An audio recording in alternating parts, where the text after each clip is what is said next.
Да, споменавме секоја среда, ја емитуваме редовната рубрика Моje здравје, а денеска фокусот го ставаме токму на здравјето на најмладите, особено во овој период кога традиционално доминираат голем број на вируси.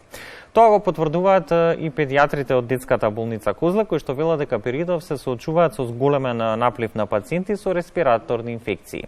Кашлање, зголемена температура, течење на носот се само дел од симптомите со кои што доаѓаат пациентите. Каков период, односно бран на сезонски грип, може да очекуваме годинава? Каква симптоматологија пројавуваат пациентите и придонесе ли долготрајната заштита од COVID-19 за пат на природниот имунитет? Е одговори на овие прашања утринава бараме од доктор Елена Гиновска-Тасевска, специјалист педијатар од Институтот за белодробни заболувања Козле.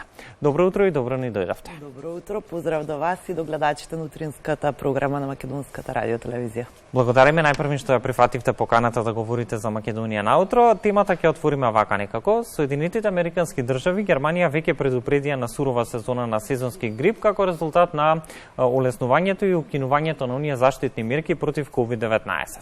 Каква беше состојбата со сезонскиот грип кај нас изминативе години и каква сезона на сезонски грип може да очекуваме годинава? Како што веќе напоменавте, поради глобалната пандемија на ковидот, изминативе 2 години реална евиденција и бројка на заболени од сезонскиот грип и немавме. Последните податоци на Центарот за јавно здравје се токму сезоната 2019-2020 пред да започне ковидот, потоа фокусот беше апсолутно поставен на короната, така да реална бројка немавме, но и беше намалена во секој случај. За разлика од тоа, годинава, поради овие олабавени мерки на глобално ниво, а истото нели и ке нас, очекуваме на вистина да имаме зголемен број на заболени од сезонски грип. Каква е моменталната состојба на бројот на пациенти со сезонски грип во моментов годинава? Што е она што забележувате вие како педијатри?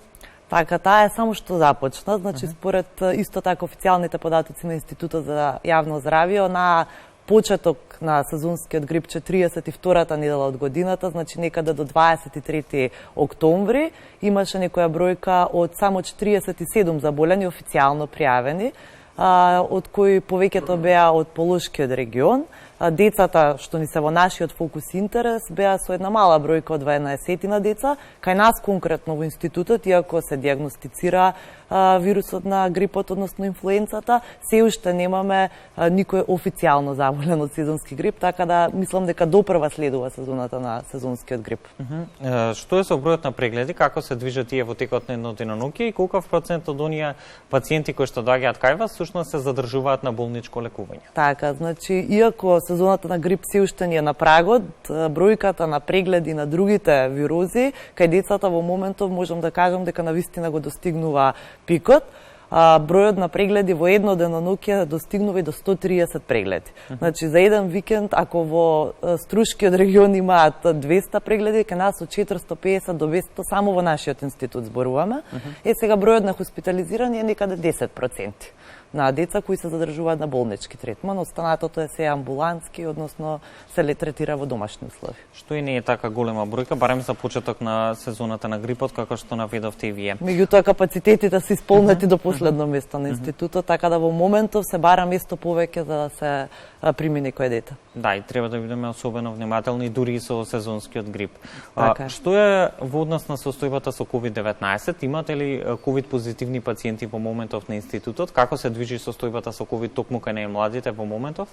Во моментот имаме едно дете кое е хоспитализирано и е COVID позитивно, минатата недела беа 2, значи во просек последниве месеци, значи од мај наваму се движи од 1 до 2 деца. Значи бројката на вистина намалена, како и вкупната бројка на заболени со COVID во нашата република, така и во нашиот институт има, значи се наоѓа некој случај што е изолиран на COVID, меѓутоа на вистина ретко овој период. И сега за оние пациенти, односно дечиња кои што доаѓаат на институтот, со каква симптоматологија најчесто доаѓаат децата со респираторни инфекции? Најчесто се акутни горно-респираторни со покачена температура, кашлица е симптомот кој доминира скоро кај сите дечиња и носна секреција. Меѓутоа има и делот оние кои ги задржуваме и хоспитализираме со посериозни инфекции, односно долно-респираторни, значи доминираат пневмонии и обструкции во овој период, како и горно-респираторните ларингитите се актуелни во овој период. Оно што верувам дека ќе ги интересира сите родители, на што треба да бидат особено внимателни родителите по појава на овие карактеристични симптоми за сезонскиот грип кај децата и како правилно треба да се реагира во оние првични моменти. Така, значи симптомите на сезонскиот грип и останатите акутни респираторни горни инфекции не може да се разликуваат доколку не се изолира инфлуенца А или Б, лабораториски, односно микробиолошки, што значи симптомите се поклопуваат. Меѓутоа, и во едниот и во другиот случај, правилно треба да се реагира во првично време, првите 2 до 3 дена, доколку е со полесна симптоматологија детето, може да се третира и во домашни услови, значи воопшто да не се плашат. Битен е моментот да се изолираат од колективите, бидејќи таму е онаму каде што се шири инфекцијата и одедно ние имаме 10 деца болни потоа. Значи само тие 2 до 5 дена кога навистина се инфективни дечињата да се задржат во домашни услови и лекувањето ќе биде побрзо, а инфекцијата помалку ќе се шири. Доколку се гледа дека прогредира ситуацијата и доколку симптомите се пролонгирани после 3 дена, се разбира дека треба да се побара и лекарска помош. Меѓутоа, битна изолацијата на како и на возрастните, така и на децата во тој период да спречиме ширење на вирус. Токму она што го споминавте е моето следно прашање, кога всушност треба да се побара помош од лекар? Можат ли пациентите директно да се упатат во Институтот за белодрвни заболувања Козле, доколку секако има потреба за тоа, или пожелно е првиот преглед да се направи токму кај матичниот лекар? Значи, како и за секое друго заболување, така и за ова е пожелно кај матичниот лекар, бидејќи таму се прави онаа триажа на пациенти. Доколку сите пациенти доаѓаат во Козле или во другите секундарни и терциерни установи, имаме мешање на инфектите што е лошо во полза на дечињата. Така да би било пожелно најпрвин кај матичниот лекар, доколку тоа матичниот оцени дека е потребно лекување на повисоко ниво, се разбира, ние сите дечиња се прифатени и прегледани од наша страна. Да, овие треба да бидат насоките со оглед на тоа што вие споминавте дека вашите капацитети во моментов се исполнети, а верувам дека за жал така ќе биде и во периодот кој што следи. Кога веќе говориме за зголемениот број на вирози во овој период од годината, каде може да ги најдеме причините за истите? Она што вие на почетокот на разговорот го напоменавте. Изолацијата, затворените училишта, затворените градинки, останатите колективи, социјалната дистанца, носењето на заштитни маски, чувањето на децата, да речеме, под стакленот звонок, што велиме нив, е причината да во моментов имаме навистина зголемен број на вирози. Но и сезоната е таа во моментот да имаме. Сме имали предходните години пред ковидот, но и сега исто така, само што оваа сезона почна малку порано за разлика од предходните, кога нели некаде пикот бил јануари, месец февруари, сега во моментот е веќе пикот достигнат со прегледите.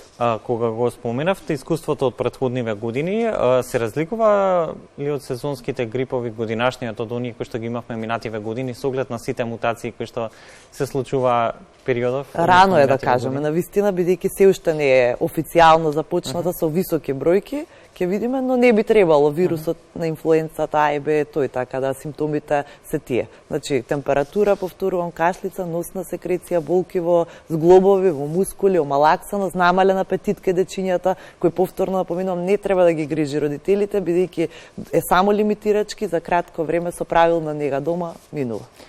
Не само децата, сите ние сме изложени впрочем на ризикот сезонскиот грип. Која група е особено изложена на ризик кога станува збор за сезонскиот грип? Во однос на децата, тоа се доенчињата, значи оние до 1 година, до 6 месеци, и дечињата со хронични заболувања, тоа е исто како кај возрастните. Значи оние со астма, со алергии, оние со диабет, значи хроничните заболувања. Всушност тоа се и препораките нели во однос на вакцинацијата, дечињата од 6 години до 5 годишна возраст и оние со хронични заболувања. Имајќи го предвид досегашното искуство со сезонскиот грип, кога може да се очекува оној пик на грипот? Па ја мислам дека за 1 месец, месец и пол веќе можеме да го очекуваме пикот.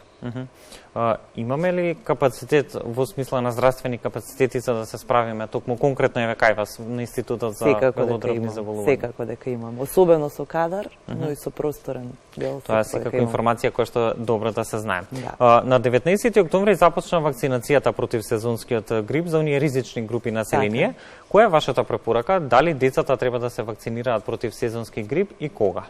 Вакцинацијата веќе е во полнек, дури завршува, така што и дечињата треба апсолутно, како што напоменав пред малку и ви кажав, значи ризичните групи се препорачува и е бесплатно од 6 месеци до 5 годишна возраст, особено кај хронично болните, и веќе треба да е завршена вакцинацијата, бидејќи сезонскиот грип ни е на прагот.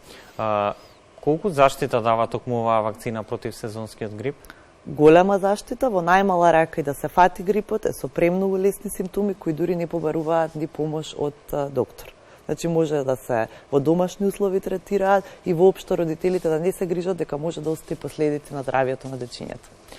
Вашите германски колеги, особено периодов, прават интересни анализи во однос на тоа дали е можно да се заразиме во исто време со корона и со сезонски грип и кои би биле евентуалните последици. Каков е вашиот став во однос на ова прашање? Ние досега во однос на грип и корона не сме имале, меѓутоа сме имале други вируси во комбинација со коронавирусот, како што е вирусот на варичела, сипаниците, и вирусот на инфективната мононуклеоза, односно Епштен-Баровиот вирус. Значи сме имале две дечиња со таква комбинација на вируси, кои не помина ништо поразлично од останатите деца кои беа инфицирани само со SARS-CoV-2, а за последиците мислам дека би требало, најверојатно тоа сега се истражува и на глобално ниво, меѓутоа да се подолготрајни, бидејќи два вируси во комбинација во однос на белодробниот дел зборам, оштетуваат голем дел од белодробните цели, кои подолго време им треба да се регенерираат и да се вратат во нормала.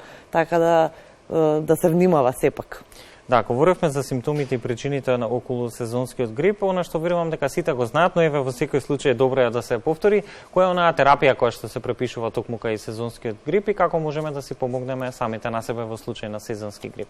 Особено и за децата. Така, причинителот на грипот, сите знаеме дека е вирус, инфлуенцата, како и за сите останати вирусни инфекции, препораката е зголеме внес на течности, здрава храна, а доколку прогредира и доколку лекарот оцени за нешто повеќе, во тој случај би се насочиле кон некоја поагресивна терапија, меѓутоа првично е симптоматска терапијата, значи антипиретици за температура, ублажување на болките кај дечињата и форсирање на зголемена рехидрација.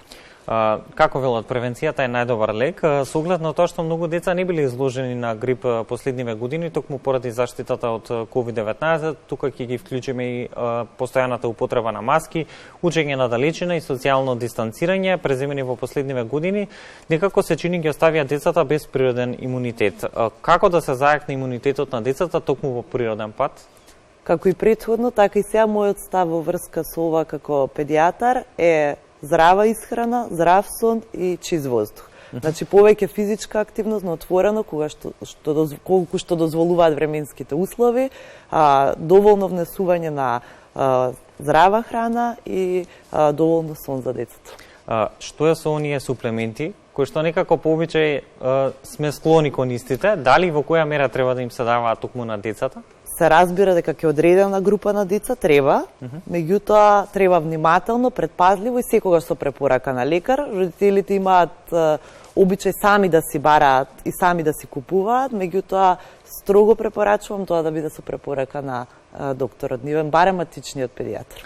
Една препорака за крај на денешниот разговор, кој е најдобриот начин да се заштитиме од сезонскиот грип, ако воопшто и е можно тоа? Се разбира оние основни мерки како за ковидот, така и за останатите вируси, па така и за грипот, значи редовна хигиена, редовно миење на рацете и останатите мерки кои сите ги пременуваат, односно здравата храна и физичката активност. Доктор Гиновска-Тасевска, благодарам за денешното гостување во утринската програма на Македонската телевизија, имајќи го предвид искуството од минатите години, очигледно дека ќе имаме предизвици за справување на здравствен план, но најважно е како велат, грипот дури и да го фатиме, да помине со лесни симптоми и полесна клиничка слика. Останува да ги почитуваме сите оние препораки кои што вие лекарите ни ги давате, особено кога се однесува токму за најмладите. Така е, ви благодарам на поканата, во име на моje име и во име на целиот институт. Знам дека не чека напорна сезона, меѓутоа сме спремни да ги превземеме сите ризици и сите деца да бидат згрижени и најбезболно за нив и нивните родители да заврши оваа сезона на сезонски грип. Благодарам уште еднаш, ние ќе се видиме во наредна прилика. Секако.